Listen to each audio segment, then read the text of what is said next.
All right, I hope everyone has their hype word or buzzword bingo cards ready because we are going into the hype cycle of data mesh. But first of all, let me take you through a bit of perspective to where we are today. So in 1988, the business data warehouse was coined. Later on, that is what is called the enterprise data warehouse or EDW. And it is perfect for business reporting, cross-domain. How are we doing today? But that also leads to high focus on data quality, exact numbers, which again leads to a bad reputation of long development cycles, business getting the data that they ordered just about when they forgot that they ordered it. And this process of extracting data, transforming it, loading it in, takes a lot of time and is one of the pain points. That combined with the advent of big data, so velocity, variety, and volume of data meant that the traditional relational database management systems that the data warehouses were running on was challenged. So in 2011, we had coined the data lake. And the data lake tries to approach the big volume and the big velocity and big variety of data by loading everything in as is into a raw layer as the core concept of that data lake. So just pump all the data in. But that also then came with new challenges combined with several different ecosystems, vendors not really aligning together, and on-premises hardware not scaling efficiently. So development in the market over the years has come to where we are now. Two different competing looks into this. One is the advent of the cloud computing. It's not 2019 or 2020, it's 2014 onwards, but still trying to merge the benefits of the data warehouse with the benefits of a data lake, again, driving self-service, driving data science initiatives, at the same time as trying to downplay the challenges of slow development cycles, so they have metadata-driven ETL cycles and continuous integration and deployment, so automating all the things. That's combined then into what we are, for example, one buzzword is a data lakehouse, which is one cloud play on a data platform. Then in 2019, we got also to what was coined the data mesh. And the data mesh is, again, the main topic for today. And the data mesh itself looks at a distributed domain-driven architecture. So trying to look at things from a microservice point of view. Bringing in product thinking, so everything is a product. Looking at the self-service, but not only from a data point of view, but also from a platform, so everything can be done on a self-service basis. And of course, everything has to be looked through a lens of data. Data is what we are looking for. And this is because if we want to become data-driven, we need to make sure that we leverage the data that is being produced and stored in the business. And creating analytical products brings that value to your business. From a data mesh perspective, data product is at the core. And data product has gone through an evolvement in the definition of data mesh. The first one was a data set. So a data set that is defined with certain principles, so it's discoverable. It should be easy to find somewhere. It is addressable, so it's easy to get the data. It has to be trustworthy. You have to make sure that it follows a set of principles, that you can trust that the data that is there is according to the best company standards and so on. It is self-describing. You don't need to run to somebody else to find out what is in there. And it is interoperable. You don't need to have any specific tool set to be able to read that data. And of course, it's secure, following the data governance perspectives and the security guidelines of the company. And all this is then also run and developed by cross-functional teams of independent analysts, data engineers, building those products together on an infrastructure. That infrastructure part is then the second evolvement of the data product in a data mesh. And that involvement builds the data product to a separate, completely independent entity where you have the data, the code to get that data built, and the infrastructure to run it on as one separate product. And that takes us, if we go up a bit, you can see a data mesh architecture from a 30,000 feet view is a set of independent microservice data products running on their own infrastructure. And of course, that means that we don't have to think about ETL in the same way because that's already in the data product. And it's quite tempting in many ways because a lot of the bottlenecks seem to be gone. But what if data mesh is really beating down open doors? Because if we go to 2013, Capgemini Group dubbed the principles of the business data lake. And one of these principles, you see them on the screen, is encourage line of business to create point solutions. Line of business, business domains, point solutions, data products. And let line of business decide on the cost performance for their problems, interoperable data products that are being scaled as they want. So there are several things here, even though Capgemini might not even be the first to coin this, it's not unique to data mesh. Then, of course, I mentioned the data lakehouse as one of the two competing principles, cloud data platform versus a data mesh. And data lakehouse was coined by Databricks in 2019. And the features of a data lakehouse is that it supports transactions because products or data comes in at various intervals, but it might even come in at the second level. So it needs to make sure that you have support for data being updated constantly. Schema enforcement and governance means that you can build your data warehouses on top of this if you need to. It has business intelligence support and storage decoupled from compute, data lake thoughts on top of data warehouse performance. It has to be open standards, and support for diverse data types, and workloads, end-to-end streaming, and it is a layered architecture. And all this combined also supports a domain-centric approach. At the core of the data lakehouse, you have what is called a Delta Lake format. It's an open source standard. It's file format. It is roughly 5 times cheaper to store things in a Delta Lake format than in a database. So you have decoupled storage, cheap storage, and you just pay for the compute when you actually need it. Going back to data mesh again, you will see that there are lots of companies that will sell their products as data mesh. Microsoft has come up with, as part of their well-architected framework called Cloud Adoption Framework, a distributed mesh technology. And it's just a way of putting their products into data mesh thinking. But data mesh is not technology. You can run a data mesh on any kind of technology. Data mesh is about people and practices. And from my point of view, even though a data mesh talks about decentralized architecture, you do not have to do that. The main point of the data mesh or that approach is decentralized organization, independent teams. Data mesh also talks about producers of data, and you have a consumer and a source side of that.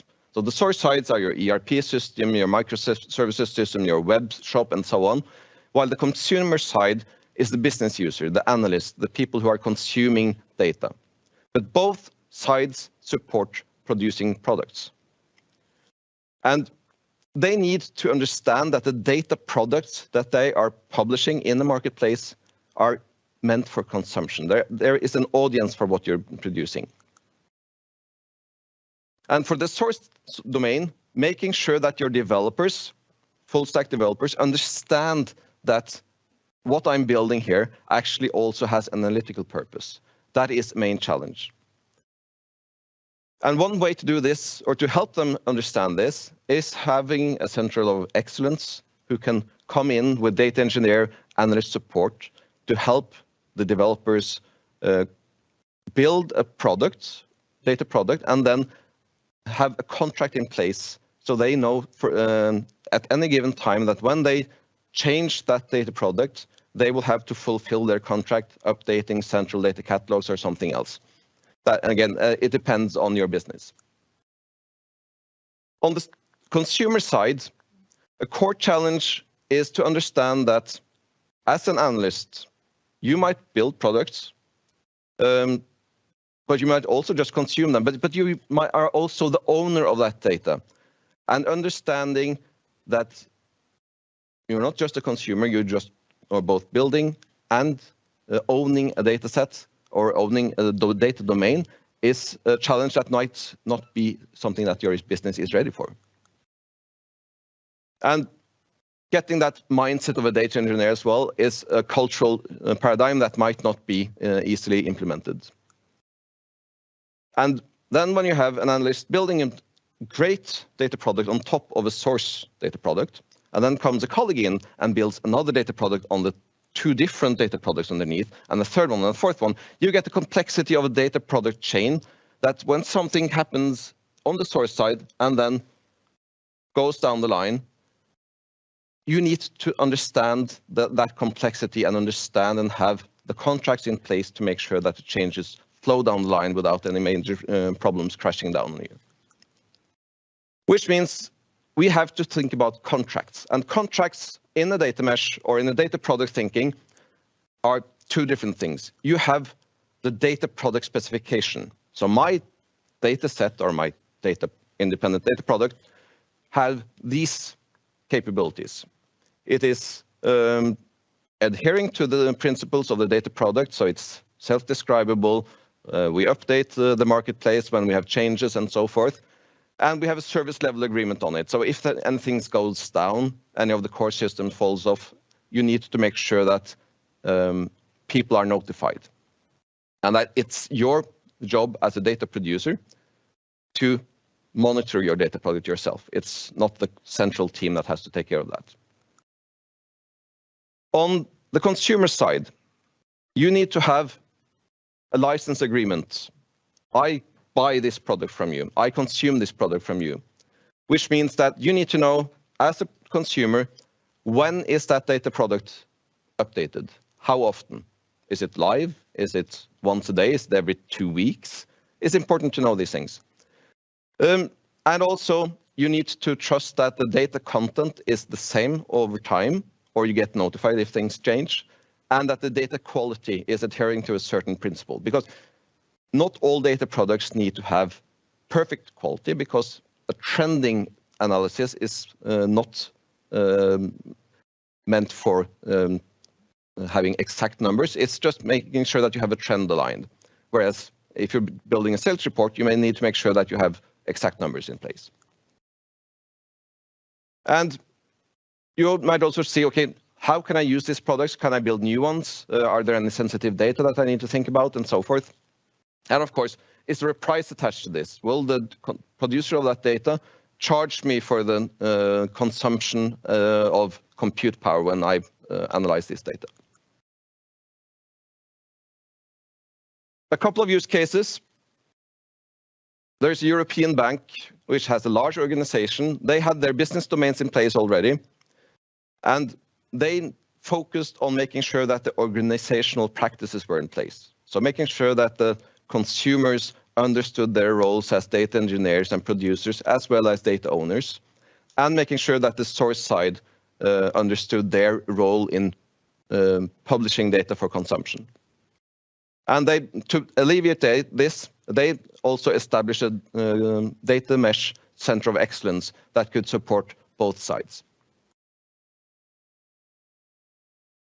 An automotive industry player, also large organization, also pushed this from an organizational practice point of view to establish this domain thinking. And they also had a data center of excellence to support the producers in place. Then we have government organization where the data mesh thinking was implemented from the IT side. Some architects thought it was a fantastic idea. It was brilliant. This is needed to be in place. But that didn't correlate out to the business or upwards. There were no connections to the top, which means that until they have that in place, the data mesh adoption wasn't there. And of course, they had not that many source systems, but they were very complex. So again, from a source data product thinking, having the people who knew the data and understood how that can be used for analysis was a perfect way of moving away from complex ETL pipelines and so forth. But of course, building a lot of different data products also meant that they had challenges on cross-domain querying, building reports across different data domains. And then second government organization, moving away from a central siloed ERP system into microservices meant that the central data warehouse became a bottleneck. A data mesh approach was a very sensible way of implementing and letting these independent microservice producers deliver products. But their problem again is making sure that these developers understand the value of analytical data and having contracts in place to help them. So in summary, data mesh might be okay for some if you have the right organization and you have the right culture and the right system landscape, but it's not for everyone. However, it is possible to make use of certain of these data mesh principles, which in other places can be seen as pretty commonplace in the, we've heard the expert panel that are coming on later on talk about data products, data domain thinking. So pull in data product thinking and product ownership. You build it, you own it. Building your domain-centric organization, making sure that the business domains are aligned to this. And build data squads, cross-functional teams within the domains where you have all the different roles needed to make sure that you can build and maintain the products that you're creating. And that was a short introduction into the data mesh. Thank you. Thank you, Johan Ludvig, for bringing this topic and breaking it down for us and bringing a realistic viewpoint also on these hyped concepts. Very important. I'm sure there are as many opinions and viewpoints on data mesh as there are people. So let's hear what our people in the expert panel has to say about this. Thank you, Elin. Now we are back again. As we've seen, I mean, data mesh is a lot of different things. I mean, it's about the architecture, it's about the technology, but most and foremost, it's about how to impact the way we're working in the organization. So let's see how you look into this. Fredrik, yeah. At Sinch, I mean, you're clearly a SaaS powerhouse, and you excel in delivering new products to the market. How do you view data products? Are they different from other products? Well, to some extent they are, and to some extent they are not. So, but sort of, so for us, we have sort of both the internal data product, so a typical sort of operational data insight, you would say, sort of in reports, dashboards. So they are, I would say, not the same as our commercial products, of course, but they have sort of some shared principles that sort of we just heard about, sort of how a sort of a data product should look like. I mean, that comes from sort of the, I would say, sort of the product management ideas around, and so a product needs to be sort of easily discoverable, and it needs to be correct, and needs to be trusted and all that. So that's still sort of very true. And yeah, I heard some other figure that sort of the corporations don't really trust the data. So that, I think that's a sort of a big thing that we need to focus on, very important. And then we sort of have the sort of external products where we need to sort of push a lot of data into those products so that those products can sort of evolve in terms of data and analytics and so on. So, and in that case, yeah, I mean, the data product should have the same kind of qualification as any product. And in terms of sort of product life cycle, they definitely need to go through the same kind of process, I would say. Interesting. Of course, it's sort of kind of easier if you have a mature DevOps organization working with software as a service, and actually having ownership of data added into that responsibility makes life a bit easier in governance as such. Yeah. However, understanding that adds additional complexity. So I think that's something for us to understand, the matter of complexity and the number of people in the DevOps teams. So, but would you say that being software mature is the prereq for being data mature? I mean, I think you could do it sort of, even though you don't have a product organization, you could still create a lot of data products. I mean, as we heard, I would say it's not sort of a new idea. It's just sort of, I think, the data mesh packages in a clearer and better way. So it's sort of easy to understand what it actually is. But I mean, in terms of that sort of, it needs to be understood and easily discoverable. We have talked sort of within the data analytics industry, we have talked about that for like 20 years. It just hasn't sort of moved anywhere. And maybe now is the time to do it. So yeah, and you need to have a mature organization in some aspects, but you don't need to have a product organization. Interesting. Matthias, you are from Telia, huge company with a lot of data. Have you started your data mesh principles in the organization? Yes, is the short answer. I like to have something more. No, but of course it's a version of it. I mean, we heard that you can adapt parts of it, everything. I mean, and also you can interpret it a little bit different. And I think what you said, Sophia, as well, is that some things needs to be in place, maybe to sort of be able to take the next step there. And we have actually worked with this data mesh concept for a couple of years. Within certain domains within our company, others have not. So, but there I would say that we are catching up right now. So yeah, a version of data mesh, yes, we work with that and we think it's a good way forward. Interesting. Yeah.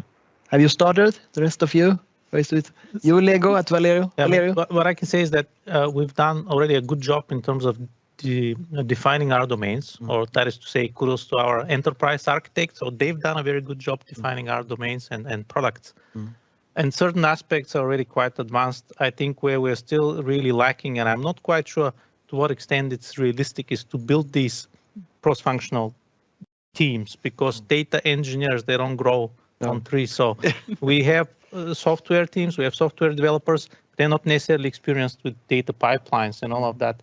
I think that's a bit of a challenge. Thank you. I mean, we can go on forever on this interesting topic.